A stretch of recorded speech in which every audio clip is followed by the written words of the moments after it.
Friends, ಮನೆಯಲ್ಲಿ ಇರುವಂತ ಕೆಲವು ಪದಾರ್ಥಗಳನ್ನ ಬಳಸ್ಕೊಂಡು ಕೇವಲ 10 ನಿಮಿಷದಲ್ಲಿ ಒಂದು ಟೇಸ್ಟಿ ಆದಂತ ಎಗ್ ತವಾ ಫ್ರೈ ಹೇಗ್ ಮಾಡೋದು ಅಂತ ಇವತ್ತಿನ ವಿಡಿಯೋದಲ್ಲಿ ನಾನು ನಿಮ್ಗೆ ತೋರಿಸ್ಕೊಡ್ತಾ ಇದ್ದೀನಿ. ಈ ವಿಡಿಯೋನ ಎಲ್ಲೂ ಕೂಡ ಸ್ಕಿಪ್ ಮಾಡ್ದಂಗೆ ಪೂರ್ತಿಯಾಗಿ ನೋಡಿ. Welcome back to my channel Nishchita life style.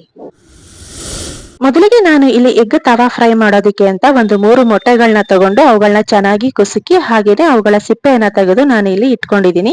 ಈಗ ಈ ಮೊಟ್ಟೆಗಳನ್ನ ನಾನು ಇಲ್ಲಿ ಮಧ್ಯಕ್ಕೆ ಸಮಭಾಗವಾಗಿ ಚಾಕುವಿನಿಂದ ಕಟ್ ಮಾಡ್ಕೊಂತಾ ಇದ್ದೀನಿ. ನೋಡಿ ಫ್ರೆಂಡ್ಸ್, ನಾನು ಇಲ್ಲಿ ತೆಗೆದು ಇಟ್ಕೊಂಡಿದಂತ ಎಲ್ಲಾ ಮೊಟ್ಟೆಗಳನ್ನ ಕೂಡ ನಾನು ಇಲ್ಲಿ ಈ ರೀತಿಯಾಗಿ ಮಧ್ಯಕ್ಕೆ ಸಮಭಾಗವಾಗಿ ಚಾಕುವಿನಿಂದ ಕಟ್ ಮಾಡಿ ಇಟ್ಕೊಂಡಿದ್ದೀನಿ. ನಂತರ ನಾನು ಇಲ್ಲಿ ಸ್ಟವ್ ಮೇಲೆ ಒಂದು ಪಾತ್ರೆನ ಇಟ್ಕೊಂಡಿದ್ದೀನಿ. ಇದಕ್ಕೆ ನಾನು ಒಂದು 4 ರಿಂದ 5 ಸ್ಪೂನ್ ಅಷ್ಟು ಎಣ್ಣೆ ಹಾಕ್ತಾ ಇದ್ದೀನಿ. ಎಗ್ ತವಾ ಫ್ರೈಗೆ ಜಾಸ್ತಿ ಎಣ್ಣೆ ಹಾಕೋ ಅವಶ್ಯಕತೆ ಇಲ್ಲ. ಮೊಟ್ಟೆ ಏನು ಜಾಸ್ತಿ ಎಣ್ಣೆನ ಕುಡಿಯೋದಿಲ್ಲ. ಜಸ್ಟ್ ಅದು ಫ್ರೈ ಆಗೋದಕ್ಕೆ ಒಂದು 4 ರಿಂದ 5 ಸ್ಪೂನ್ ಅಷ್ಟು ಎಣ್ಣೆ ಹಾಕೊಂಡ್ರೆ ಸಾಕು. ಎಣ್ಣೆ ಒಂದ್ ಸ್ವಲ್ಪ ಬಿಸಿ ಆದ ನಂತರ ನಾನು ಇಲ್ಲಿ 1/4 ಸ್ಪೂನ್ ಅಚ್ಕಾರದ ಪುಡಿನ ಹಾಕ್ತಾ ಇದ್ದೀನಿ. ಹಾಗೇನೆ 1/4 ಸ್ಪೂನ್ ಅಷ್ಟು ಗರಂ ಮಸಾಲಾ ಪುಡಿನ ಹಾಕ್ತಾ ಇದ್ದೀನಿ. ಮತ್ತೆ ರುಚಿಗೆ ತಕ್ಕಷ್ಟು ಉಪ್ಪನ್ನ ಹಾಕ್ತಾ ಇದ್ದೀನಿ. ಈಗ ಎಲ್ಲದನ್ನು ಕೂಡ ಮಿಕ್ಸ್ ಮಾಡ್ಕೊಂಡು ಒಂದು 3 ರಿಂದ 4 ಸೆಕೆಂಡ್ ಮಸಾಲೆ ಎಲ್ಲದು ಕೂಡ ಫ್ರೈ ಆಗೋ ತನಕ ಇದನ್ನ ನಾವು ಬೇಯಿಸ್ಕೋಬೇಕು.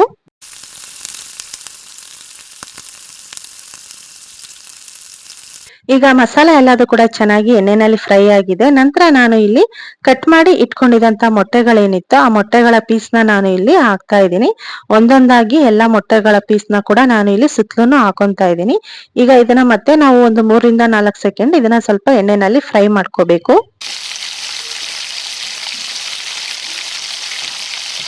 ಈಗ ಮೊಟ್ಟೆ ಎಲ್ಲದು ಕೂಡ ಒಂದ್ ಸೈಡ್ ಎಣ್ಣೆನಲ್ಲಿ ಚೆನ್ನಾಗಿ ಫ್ರೈ ಆಗಿದೆ. ಇವಾಗ ಎಲ್ಲಾ ಮೊಟ್ಟೆಗಳನ್ನ ಕೂಡ ನಾನು ಇಲ್ಲಿ ಉಲ್ಟಾ ಮಾಡ್ಕೊಂಡು ಮತ್ತೆ ಇನ್ನೊಂದ್ ರೌಂಡ್ ಬೇಯಿಸ್ಕೊತಾ ಇದ್ದೀನಿ.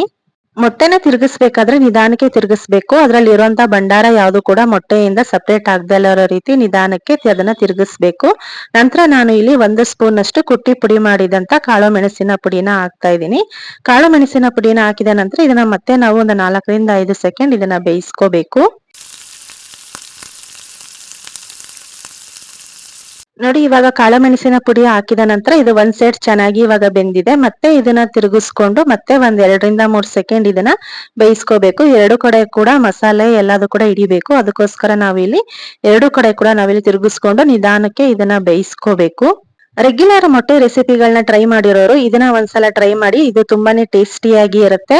ಹಾಗೆ ಈ ಎಗ್ ತವಾ ಫ್ರೈ ಮುದ್ದೆಗೆ, ಅನ್ನಕ್ಕೆ ಹಾಗೆ ಚಪಾತಿಗೂ ಕೂಡ ಸೈಡ್ ಡಿಶ್ ಆಗಿ ತುಂಬಾನೇ ಟೇಸ್ಟಿಯಾಗಿ ಇರುತ್ತೆ. ನೋಡಿದ್ರಲ್ಲ ಫ್ರೆಂಡ್ಸ್, ಎಷ್ಟು ಸುಲಭವಾಗಿ ಮನೆಯಲ್ಲಿ ಎಗ್ ತವಾ ಫ್ರೈ ಮಾಡ್ಕೋಬಹುದು ಅಂತ.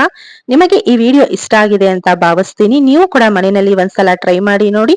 ಹಾಗೆ Nischitha life style YouTube channel ನ ತಪ್ಪದೆ ಸಬ್ಸ್ಕ್ರೈಬ್ ಮಾಡಿ ಮತ್ತೆ ಶೇರ್ ಮಾಡೋದನ್ನ ಮರಿಬೇಡಿ. ಮತ್ತೆ ಸಿಗೋಣ ಮತ್ತೊಂದು ರುಚಿಕರ ರೆಸಿಪಿಯೊಂದಿಗೆ. ಧನ್ಯವಾದಗಳು.